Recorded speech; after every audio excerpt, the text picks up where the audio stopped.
പേരെങ്ങനെയാ? എൻ്റെ പേര് ബെന്നി. ഈ സ്ഥലം വയനാട് ജില്ലയിലെ പടിഞ്ഞാറത്തറ പഞ്ചായത്തിലെ കാപ്പിക്കളം എന്ന് പറയുന്ന പ്രദേശം. ഇവിടെ ഭയങ്കരമായിട്ട് കൃഷികൾ കളയുന്നുണ്ടല്ലേ?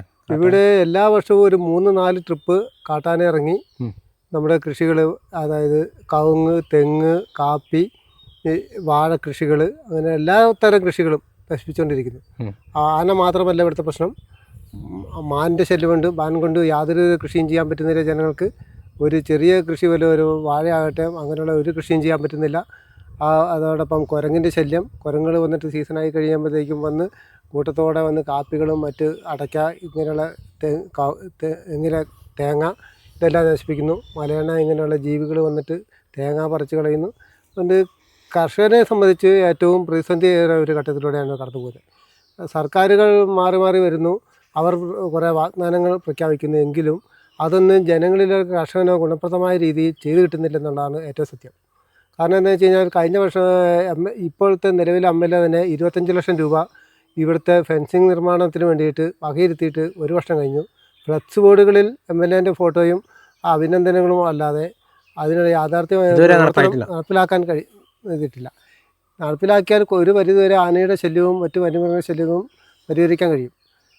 സർക്കാരുകൾ ചെയ്യേണ്ടത് ജനങ്ങൾക്ക്, കർഷകന്, അടിസ്ഥാനവർഗമായ കർഷകൻ്റെ അവൻ്റെ നിരന്തരം ഉള്ള പ്രശ്നങ്ങളെ ശാശ്വത പരിഹാരം കണ്ടെത്തുക എന്നുള്ളതാണ്.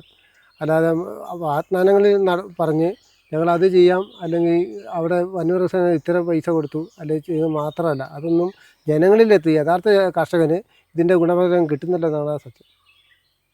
അപ്പോൾ ഇവിടെ ആനകൾ കൂട്ടത്തോടെയാണ് ഇറങ്ങുന്നത്? കൂട്ടത്തോടെ ഒറ്റയാനും വരുന്നുണ്ട്.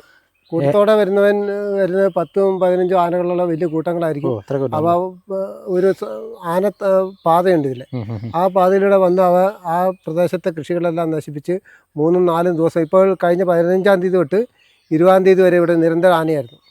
എത്ര കവുങ്ങ് ഏകദേശം പോയിട്ടുണ്ടാവും ഇവിടെ? ഈ പറമ്പിലെ മാത്രം ഒരു 100ഓളം കവുങ്ങുകൾ കളഞ്ഞിട്ട്. അതേപോലെ ഈ പോകുന്ന വഴിക്കുള്ള മുകളിലോട്ട് കയറി കഴിഞ്ഞാൽ കാണാൻ പറ്റും എന്തോരം കവുങ്ങുകളും കൃഷികളും കയ്യാലകൾ.